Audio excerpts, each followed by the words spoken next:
Hello and welcome to This Week in Agriculture. I am Esther Gishugi, and joining me is none other than Anne Maina of BIBA. Karibu sana, Anne. Thank you. I just want you to give us a brief introduction about yourself and also about what BIBA is all about. We are a network of over 60 member organizations working in sectors related to environment and biodiversity conservation. We have membership from CBOs, faith-based organizations, animal welfare networks, biodiversity conservation networks, and we are quite keen on the conservation and preservation of our biodiversity and looking at issues of biosafety in Kenya. And recently, one of the legislations that you have been championing alongside Uasin Gishu Women Rep Gladys Shirley is the pesticides ban.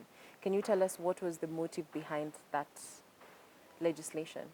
We submitted a petition to Parliament, to the Parliamentary Committee on Health, through Honorable Gladys Shirley, where we are calling for the banning of toxic pesticides in Kenya. And when I talk about toxic pesticides, they are from herbicides, fungicides, all these chemicals. And we did a research where we found out that of the 800 pesticides registered by the Pest Control Products Board in Kenya, about 300 are banned in Europe because of the effects on the environment, the human health effects. Some of these pesticides were seen to cause problems like cancer. For example, some of the herbicides, the toxic ingredient being paraquat or paraquat dichloride, were seen to cause skin cancer, liver cancer, cancer of the kidney, even leukemia. And so we got a bit worried about those studies and have submitted our petition with all the relevant references and scientific journals that prove these 8 ingredients, which are about 300 products that are banned in Europe, should be banned in Kenya. What is interesting is that even when the products are banned in Europe, the companies continue to produce them and they can sell them because for them, they have banned them, they cannot be used in their country, and they allow countries to sell. When you talk about, for example, paraquat, which is a toxic ingredient in most of the herbicides that are used to kill weeds or to dry grass or kill weeds in a field, it's very highly water soluble. The more controversial one is glyphosate. Maybe you've heard about it, Roundup. It's banned in some of the countries in Europe, but it's still in use. It's quite common in Kenya. They say that if you put 10 mLs, the big spoon of glyphosate, and you pour it on an acre, it persists for 35 years. And the effects are really dangerous. There's the case of Dwayne Johnson, the American gardener who was diagnosed with non-Hodgkin lymphoma, which is cancer of the skin, caused by the use of Roundup. Consequently, after Dwayne Johnson won the lawsuit against the big company Bayer, which bought Monsanto, there are now 16,000 cases, court cases, of people in the US alone that have been diagnosed with cancer and are suing the company for the challenge because Roundup was popularly sold as a very safe chemical. People are told you don't have to use any protective measures, the facial mask or the gloves or cover your body, and most of them have developed cancer. There's something very interesting you're talking about, the glyphosate. Why do you think Kenya has been non-committal on the issue when we have seen the ban in other countries like France? I think when we sit down with some of the legislators, for example, the Pest Control Products Board, who we sat with them for a retreat with the committee to discuss the challenge, they say there are no alternatives. Unfortunately, that is not right because the companies that manufacture these chemicals have been pushing for the use of the chemicals. Yes, if you look like 20 years ago, a lot of the weeds were managed by manual labor. Yes, now the population of the young people going into agriculture is reducing. There are more of the older generation in agriculture. It's easier to spray and kill the weeds than to manually remove or dig. But you can see the effects on the health. Kenya now is leading in cancer cases in the country. We're all asking ourselves, what is causing this? Of course, there are other cases. But can you really attribute it to the chemicals? Yes, for the case of glyphosate, I've talked of paraquat, which is the alternative for glyphosate, which is in the petition. Paraquat is in the petition that is submitted in Parliament. It has been proven, there are scientific journals which you can share that show that they cause these challenges, cancer. There are reproductive challenges, for example, that start off in the womb of the woman when the child is before is born. The child is born already predisposed to some of these diseases like cancer. They have challenges of reproduction. We are seeing a lot of challenges of infertility because of the problem with these pesticides and ingredients. Maybe one other ingredient that I may mention is permethrin. Permethrin is very common is a dust that is used in storing our grains. A lot of farmers use it to store their grains. It's also used in managing termites. Some people have used it even in management of the stalk borer or the fall armyworm. The challenge with this one, this is proven scientifically from Europe, and Europe, a conglomeration of 27 states, has banned it because it causes cancer, cancer of the skin, cancer of the liver, prostate cancer, reproductive challenges. It is highly toxic to bees. Bees are very important in terms of environmental conservation. When you see bees dying off, it is a sign that the effect on the environment, pollination will not take place. It's killing birds, it's killing water animals, earthworms, and all these important microorganisms that are needed in agriculture. And you've even reminded me of one of the conversations that was around the legislation, or rather the proposition. The Pest Control Board CEO, Peter Opio, came out and said that the chemicals, or rather the pesticides which are banned in Europe, are not applicable here in Kenya because the pests that occur there and here, they're not for the crops that we grow. That is not true because the ingredients that are used or imported from Europe, they might not be from the European company. Some of them are produced in China. It's cheaper to produce in China, but they are products that are coming from Europe. They are used here in the country. I've talked about paraquat, which is common in the weed killers. I've talked about permethrin, which is common in the dust. There's even carbendazim, which is a fungicide that is used in the production of tomatoes and other crops. These are used. The levels may be different. Yes, we have a tropical climate. The levels may be different. The spring pattern may be different. Unfortunately, most of the agrovets that sell these pesticides and ingredients, they are not regulated. For example, to run a pharmacy, you have to be a qualified pharmacist. To run an agrovet, there is no control. You and I can team together and say there's money in pesticide business, set up a pesticide shop. The farmer, being very vulnerable, sees a problem with their plant, comes to you.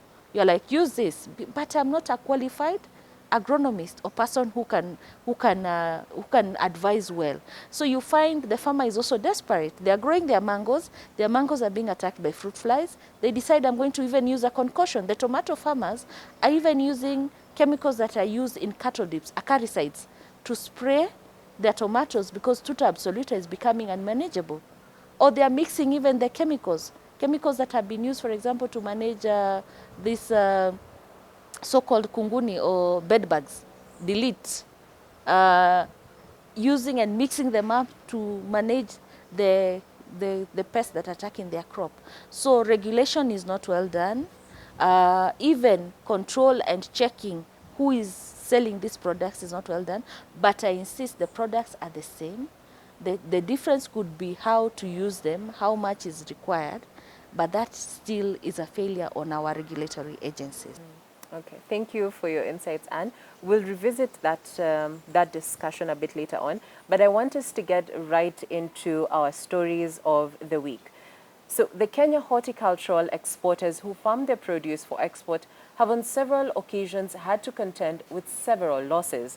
This is mainly because their produce sometimes fails to meet the international food safety standards on pest and diseases.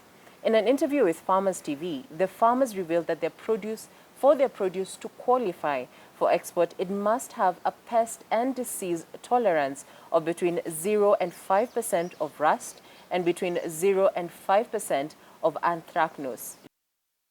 Lack of good agricultural practice and improper handling of food is not only hindering numerous farmers from accessing the international market, but also leads to massive loss of food. This is despite the fact that millions of Kenyans are food insecure. In a recent report, the Food and Agricultural Organization FAO said at least 14% of all food around the world is lost before it can be retailed. Horticulture sector has done very well. Last year we saw the exports of horticulture increased by 33% to reach about 157 billion Kenya shillings. And that is a very big improvement. Now the sector is now number 2 after tea. But I think in terms of order, within the horticulture sector, you will see that floriculture takes a higher percentage of nearly 70%. According to FAO, fruit and vegetable loss accounts for 21.6% of the total food lost around the world, while tubers, roots and oil-bearing crops loss is the highest, accounting for 25.3%. New measures that require offshore fumigation of the flowers, and we are working with KEFIs and others to see how this can be addressed.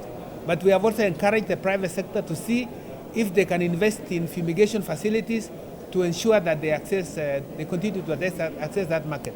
But we have talked to the Australian government to see if the period can be extended to allow us for more time to adjust.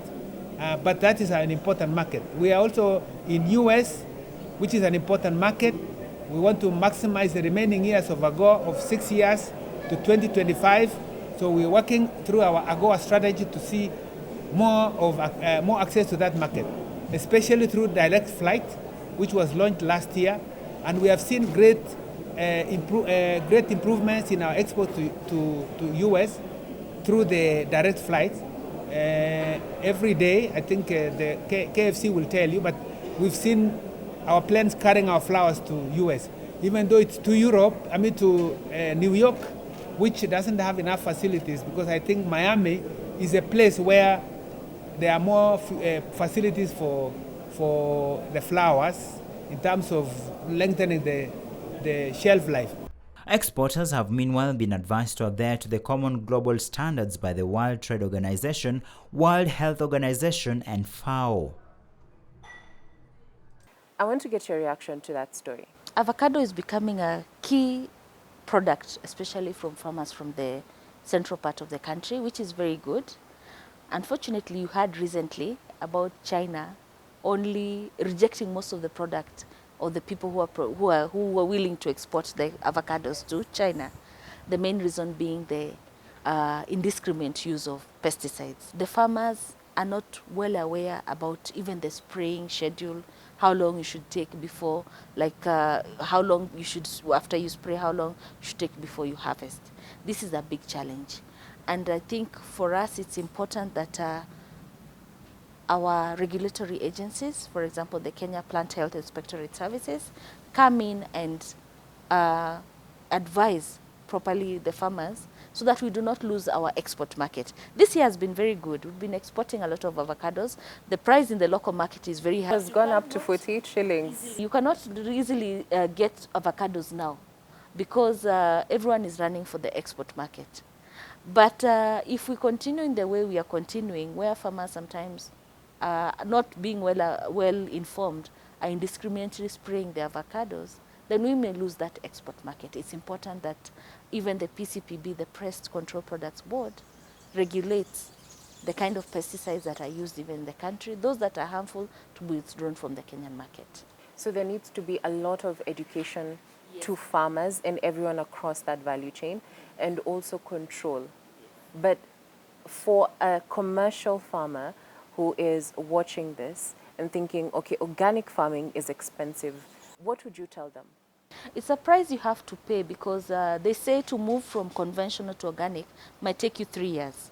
And within the second years, most smallholder farmers maybe so they get losses and they give up and go back to conventional. But I think it's a price that we have to pay to look at our environmental conservation, our health, And also to realize after the 3 years of conversion, you'll be able to hit the prime market, or even the export market, for example.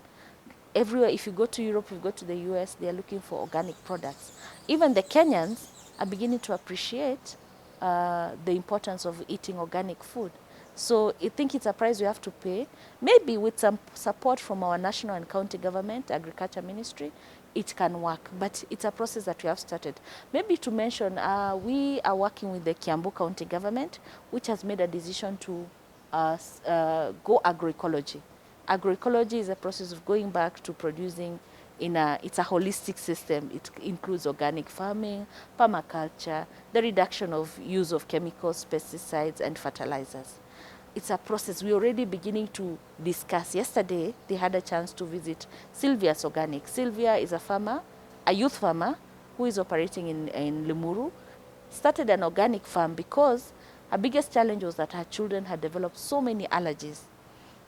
And she was advised by the doctor, can you try and feed your children organic food? And she realized, okay, I have a farm in Limuru, let me go and try and do it. And it made a big difference. Her children, all the allergies stopped. And then she realized, I'm producing a lot. So she started these weekly baskets. Now she has opened a shop on Gong Road. She's selling organic. So there is potential, and you can make money from organic, but you have to pay the price. You need to be patient. Unfortunately, most of our farmers and our youth want quick money in agriculture, but yeah, I think there's potential and a lot of good things ahead if we decide to go organic and practice agroecological practices. So, and one of the concerns that many farmers in this particular story had was that once they bring the produce to the exporters as a group or even as an individual, they do not get their produce back if it doesn't meet the standards. So then they do not get paid. The only thing that probably they do get paid is transport for coming to the particular dropping point. I want to get your feedback on that, and what do you think needs to be done?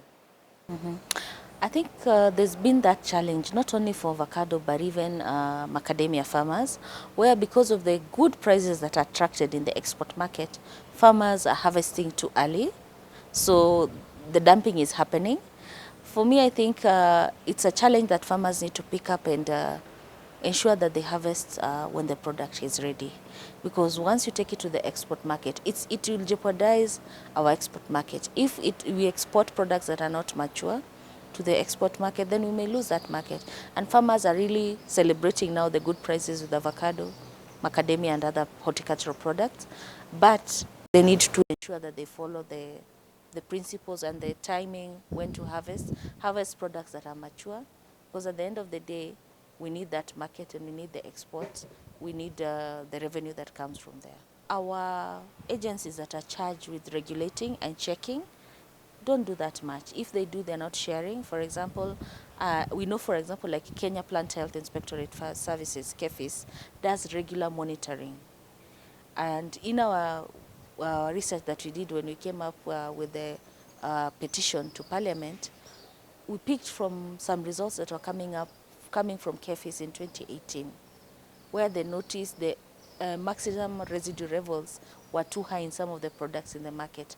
That information is not shared publicly. What do they do about it? I think when exposés are done, for example, toxic pesticides or others, is when you quickly see them running to industrial area, closing down some businesses that are emitting waste into the rivers. They know, but they don't do much about it. I don't know what affects our regulatory agencies. But what needs to be done so that this cycle, we don't keep on having this cycle over and over and over again?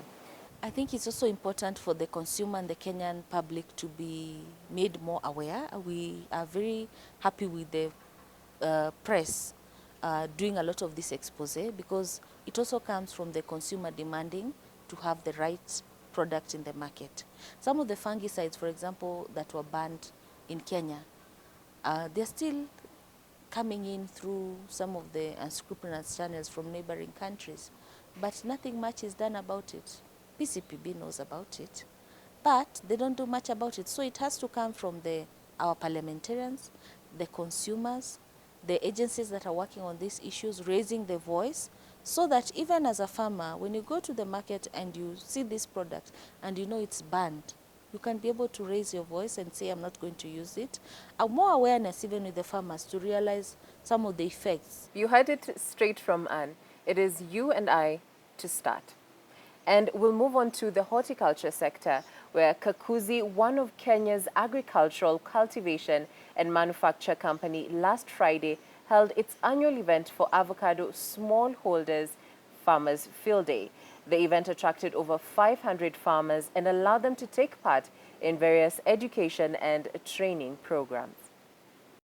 Active farmers contracted by Kakuzi, Kenya's agricultural cultivation and manufacture company, were last Friday paid a bonus amounting to 88 million shillings during the company's annual open day. The returns from the fruits annually is estimated to be 5 billion shillings, with Murang'a Governor Mwangi wa Iria saying they are targeting to realize more than 20 billion returns from avocados in 2 years' time. Paul Mbogwa is the general manager of Kakuzi. We normally enter into a contract with farmers where we normally give them the first payment. When they deliver the food to Kakuzi, we have a first payment and we have a second payment. The first payment, we have a figure which is actually fixed for every carton delivered to Kakuzi. And the second payment is normally based on our performance in the year. We come and share the profit at the end of the year. And this is the time now we normally declare our second payment. Like this year, our payment is among the best in the country or in Kenya, as the prices for the fruit this year have gone up considerably in the world market. Like now the fruits, one fruit of count 12, and count 12 means is that 12 fruits make 4 kg. One fruit is going for 48 shillings and 30 cents per fruit. Yes. Kakuzi currently has about 2,000 active farmers, and as Mbogwa explains, the company has been on ground training farmers on how to produce quality avocados which fetch more returns. We thought it's a good day for us to share the growing views for each and every farmer and learn from us, Kakuzi, what we normally do so that they can go back in their farms and improve on their production. The first tent is registration. The second tent is nursery, how you would bring your plant to the nursery and how you get the seedlings for planting. The third one is land preparation, on how you prepare your land for planting. The fourth one is irrigation, how to install your irrigation. And all these goes up to harvesting and pest and disease control. So each tent you move, you are trained specifically on what you are supposed to be doing on your avocados. This proposition comes at a point where Kenya is trying to tap into various markets, expanding from EU and getting even into China. What is your reaction towards that story, and do you think that some of the recommendations that are in the proposition will hold ground? I think the governor was quite clear. We're not controlling the trade. We want to control how things are done, which is very important, because what has been happening is that there's been a lot of, like for example, if you see the case of China, China had opened its market for avocados to buy avocados from Kenya. But when they did the research, they realized that, oh my goodness, the amount of residue levels in these avocados is very high. It's not only avocados, even our other sweet products like mangoes and the rest. The chemicals that are used to protect against fruit fly, ensure that the products are not attacked, are quite dangerous, and they're not used in the right way. Even those that are regulated, they're not used in the right way. It comes from how do we regulate even the people who sell these agrochemicals. And so when the county government, as it's working on this legislation, it's important to look at who is regulating, how to regulate the agrochemical sector, who is selling. If they are working through the farmer association or the cooperatives, how do you control even the use? Are we using the right products? I have talked of our petition where we have submitted a petition to withdraw the 300 toxic pesticides. Can we ensure that we are not using those toxic pesticides? Can we grow organic avocado? Yes, it's true. We are doing avocado or organic macadamia. The company Jungle Nuts is exporting organic macadamia. It's a niche market. It's creating, it's attracting a good price. Why don't we try in Murang'a to do, I'm a resident of Murang'a, why don't we try to do organic avocado to give us best prices? Right now we are celebrating, we are getting good prices for avocado, but we can get better prices with organic. One of the things that this story touches on is also the projection of avocado, the value of avocado from 5 billion to 20 billion in the next 3 to 5 years. Do you think that is viable? I haven't done much research on terms of how much it can attract, but I think it will attract much more. From 5 million, it may not reach 20, but it is something that is very possible. What I get from you is that there needs to be a lot of awareness, education, and also legislation. We're taking a short commercial break, but we'll be back with more. Make sure that you engage with us on our social media platforms, that is at Farm Kenya 254, and also on our SMS line on your screen.